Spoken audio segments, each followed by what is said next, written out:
Hello friends, आप सभी का स्वागत है आपके अपने चैनल इजी लर्निंग में। आज हम लोग बीएड के सिलेबस को डिस्कस करेंगे। बीएड के 2 इयर्स एकेडमिक ईयर में क्या पढ़ना होता है उसको हम लोग डिस्कस करेंगे आज हम लोग।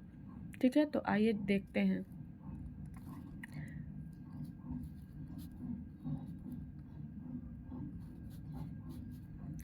और उसके मार्क्स के डिस्ट्रीब्यूशन कैसे कैसे होते हैं उसको भी आज हम लोग अच्छी तरह से देखेंगे। ये 2 ईयर का कोर्स होता है बीएड। आप लोग बीएड के जैसे ही बीटीसी और बीएड डीएलएड का कोर्स होता है। आप लोग देखेंगे कि कैसे ये सिलेबस को डिज़ाइन किए हैं और उसी सिलेबस को हम लोगों को पढ़ना पड़ता है। और आप लोग देखेंगे कि सिलेबस में कैसे कैसे मार्क्स डिस्ट्रीब्यूशन है, कौन कौन से पेपर में, और उसे अच्छी तरह से ध्यान में रखेंगे। तो आइए देखते हैं। कोर्स में सबसे पहला पेपर जो होता है हम लोग का चाइल्डहुड एंड ग्रोइंग अप होता है। इसमें मैक्सिमम मार्क्स एक्सटर्नल 80 होता है, इंटरनल 20 होता है और टोटल मिला के 100 होता है। ठीक है। सेकंड पेपर है contemporary India and education. Third paper है learning and teaching and fourth paper है लैंग्वेज अक्रॉस द करिकुलम। ठीक है। ये लैंग्वेज अक्रॉस द करिकुलम है वो 40 मार्क्स का होता है और इंटरनल 10 मार्क्स का होता है, टोटल 50 मार्क्स का होता है। और ये फिफ्थ है अंडरस्टैंडिंग डिसिप्लिन द सब्जेक्ट, ये भी 40 का होता है। बाकी सारे जितने भी आपको 10 तक सब्जेक्ट दिखाई दे रहे हैं वो टोटल कह सकते हैं कि 50 मार्क्स के होते हैं। और ये भी ऐसा नहीं समझेंगे कि ये जो 50 मार्क्स के हैं तो मतलब ज़्यादा इम्पोर्टेंट नहीं है। ये भी उतना ही इम्पोर्टेंट है जितना कि 100 मार्क्स वाले पेपर इम्पोर्टेंट है। ठीक है। तो हम एक बार सिलेबस का पढ़ देते हैं, उसके बाद फिर हम आप लोगों को आगे बताएंगे कि क्या है। 7th है पेडागोजी स्कूल सब्जेक्ट ईपीसी 1, यानी ईपीसी 1, ईपीसी 2, ईपीसी 3 भी पढ़ना पड़ता है हम लोगों का। ईपीसी 1 में reading and reflecting of a text and EPC 2 में drama and art in education, मतलब आर्ट एंड ड्रामा से रिलेटेड होते हैं। ईपीसी 3 में क्रिटिकल अंडरस्टैंडिंग ऑफ आईसीटी, मतलब आईसीटी में आपको कंप्यूटर के बारे में पढ़ना होता है। आप लोग यहाँ देख रहे हैं कि टोटल ये एक्सटर्नल 520 मार्क्स का होता है, इंटरनल 130 मार्क्स का होता है और टोटल मिला कर के 650 नंबर के होते हैं। ठीक है। आइए जानते हैं आगे अब इसके अंदर क्या क्या पढ़ना होता है। ठीक है। फर्स्ट ईयर में ये हम जैसा कि आप लोगों को बताया कि ये बीएड का कोर्स 2 इयर्स का होता है। तो फर्स्ट ईयर में क्या क्या सब्जेक्ट पढ़ने होते हैं वो हम बता रहे हैं आप लोगों को। Course 1 childhood and growing up, unit 1 में सबसे फर्स्ट चैप्टर जो है वो है growth and development.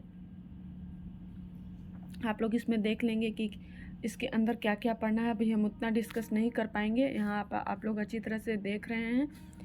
Next unit है हेरिडिटी एंड एनवायरनमेंट, बहुत ही इम्पॉर्टेंट चैप्टर है ये सब भी से सारे क्वेश्चन से सीटेट या फिर टीचर्स के किसी भी लेवल का एग्ज़ाम होता है तो ये सारे चैप्टर से अच्छे से क्वेश्चन आते हैं, एमसीक्यू टाइप के आते हैं। तो आप लोग इसको थोरली बहुत अच्छे तरीके से पढ़ेंगे तो ही जा कर के आप लोग का क्वेश्चन अटैम्प्ट हो पाएगा।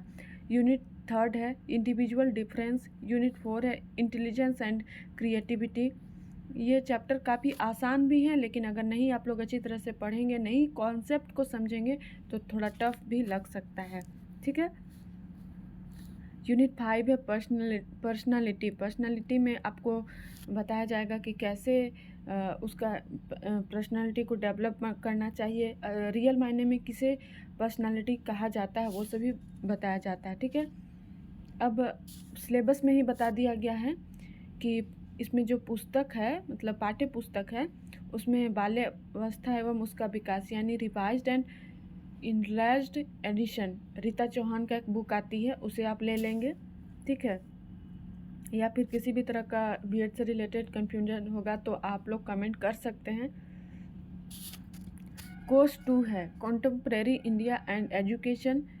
यूनिट 1 में आपको meaning and AIIMS of education, scope, nature and function of education, factor influencing AIIMS and education.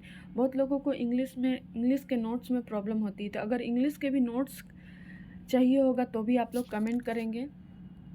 Unit 2 Indian constitution basis of education. Unit 3 background of policy of education in British India. Unit 4 policy framework for public education in India. इसके अंदर के सारा हम नहीं पढ़ रहे हैं, क्योंकि अगर उतना पढ़ेंगे तो बहुत टाइम लग जाएगा, इसीलिए हम आप लोगों को ऐसे भी दिख रहा होगा तो आप लोग अच्छी तरह से, इसके लिए एक बुक आती है, इंग्लिश में लिखा हुआ रहेगा फिलोसॉफिकल एंड सोशियोलॉजिकल पर्स, ठीक है। और हिंदी में समसामयिक भारत और शिक्षा पूनम मदान का है, वो बहुत अच्छी बुक है, आप लोग उसको ले सकते हैं। थर्ड जो ये बुक है, सॉरी बुक नहीं, थर्ड जो चैप्टर है वो लर्निंग एंड टीचिंग है। यूनिट 1 में लर्निंग एंड टीचिंग ही पढ़ना है, और यूनिट 2 में मेमोरी है, यूनिट 3 में मोटिवेशन है। ये सभी चैप्टर काफ़ी मतलब इंटरेस्टिंग भी कर सकते हैं और काफ़ी इम्पॉर्टेंट और इंटरेस्टिंग दोनों है, बोरिंग नहीं लगेगी। यूनिट 4 है गाइडेंस एंड काउंसलिंग। 5 है लर्निंग एंड स्पेशल चिल्ड्रेन। आप लोग इसको देख सकते हैं, बहुत इंपॉर्टेंट चैप्टर है ये सभी से क्वेश्चन सीटेट में बहुत सारे क्वेश्चन आते हैं। आप लोगों को अगर अच्छी तरह से पढ़ेंगे तो सीटेट के लिए आपको प्रॉब्लम नहीं होगी। आप लोग अधिगम एवं शिक्षण करके एक बुक आती है, उसे आप लोग ले सकते हैं। रीता चौहान की ही बुक है, अच्छी बुक है, उसी से आप लोग पढ़ाई कीजिए अच्छी तरह से। और इंग्लिश का नोट्स चाहिए होगा तो कमेंट करेंगे। लैंग्वेज पॉलिसी, ये आपको कोर्स 4 में लैंग्वेज अक्रॉस द करिकुलम में आता है। Unit 4 strategy for development language competencies and listening speaking and writing, ये बुक है, सॉरी बुक नहीं, ये चैप्टर है। और एक अलग से इसकी बुक भी आती है शायद, आप अगर बहुत डीप नॉलेज चाहिए होगा तो आप लोग इसको बुक के थ्रू भी पढ़ सकते हैं। अलग से एक बुक भी आती है, केवल उसमें लिसनिंग के बारे में दिया रहता है, स्पीकिंग के बारे में दिया रहता है, राइटिंग के बारे में दिया रहता है, और आप लोग उसको कैसे लिसनिंग का क्या तरीका होता है, स्पीकिंग का क्या तरीका होता है, राइटिंग का क्या तरीका होता है, ये सारी चीज़ें उसमें दी हुई रहती है। तो आप लोग उसको भी देख सकते हैं, पढ़ सकते हैं, इसीलिए मैंने बोल दिया कि बुक है, क्योंकि मैं उसको पढ़ी हूँ।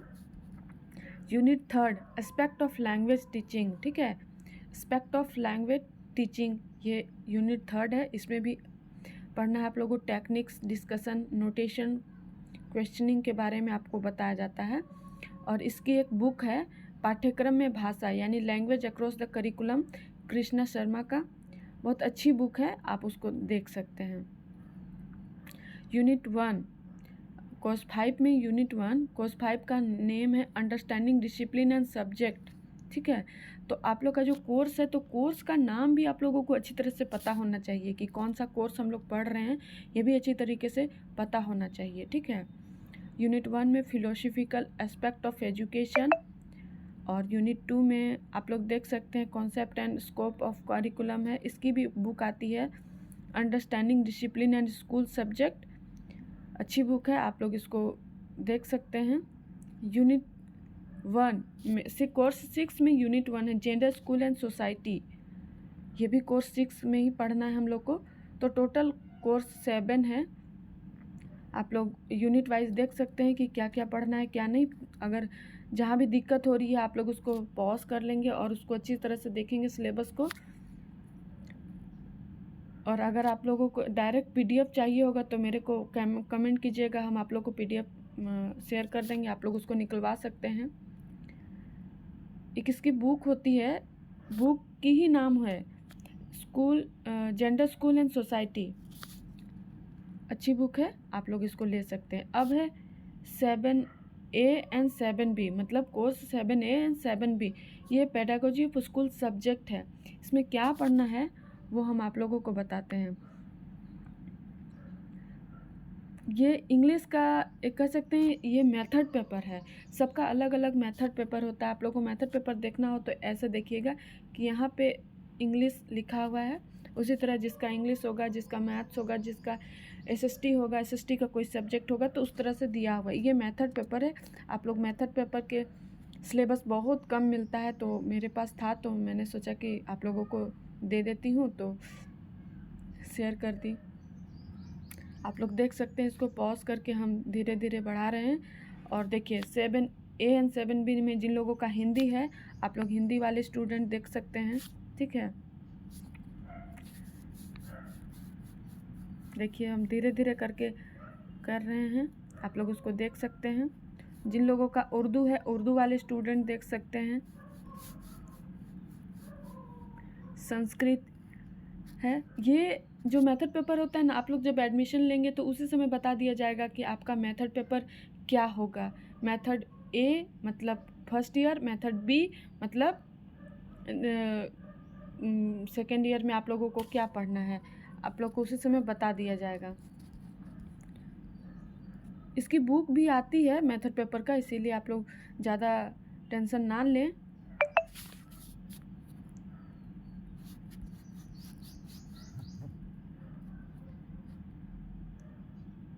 लाइफ साइंस यानी कि साइंस का पार्ट है, साइंस का मेथड पेपर है लाइफ साइंस। मैथमेटिकल साइंस, जिन लोग का मैथमेटिकल साइंस आप लोग देख सकते हैं।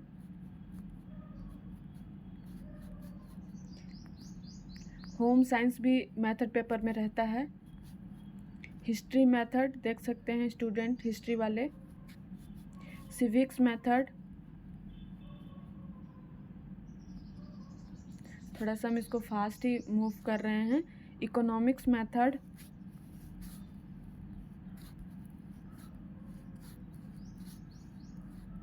Geography method, commerce method. अब आ गया कोर्स 2 यानी EPC 2, ठीक है। Drama and art in education, ये पेपर सभी को पढ़ना होता है, ठीक है। और इस पेपर में आप लोगों को कुछ इंटरनल और एक्सटर्नल होते हैं। इंटरनल तो कॉलेज में ही कराया जाता है, इसमें कुछ कुछ प्रोजेक्ट टाइप के भी होते हैं, कुछ आर्ट का भी बनाना होता है, कुछ स्कूल एक्टिविटी भी करवाया जाता है, उसी के अकॉर्डिंग मार्क्स मिलता है। थर्ड है EPC 3 critical understanding of ICT, इसमें कंप्यूटर के बारे में प्रोजेक्ट बनाना पड़ता है। कंप्यूटर से रिलेटेड आपको क्या बोल सकते हो उसको, मतलब फाइल बनानी पड़ती है, तो आप लोग उसको भी देखेंगे। ये कुछ लिस्ट था बुक सेलर्स के ये पे, तो फिर हम यहाँ पे ये कर दिया आप लोगों को। फर्स्ट ईयर में यही सब पढ़ना है, ठीक है। और नेक्स्ट है सेकेंड ईयर। सेकेंड ईयर में भी आपको पढ़ना है। सेकेंड ईयर में थोड़े कम पढ़ने पड़ते हैं। ये जो है वो सेकेंड ईयर के ही हैं, आप लोग उसको देख सकते हैं, ठीक है। ये knowledge and curriculum and assessment for learning, creative and inclusive, ये सभी चैप्टर कोर्स पढ़नी है हम लोगों को।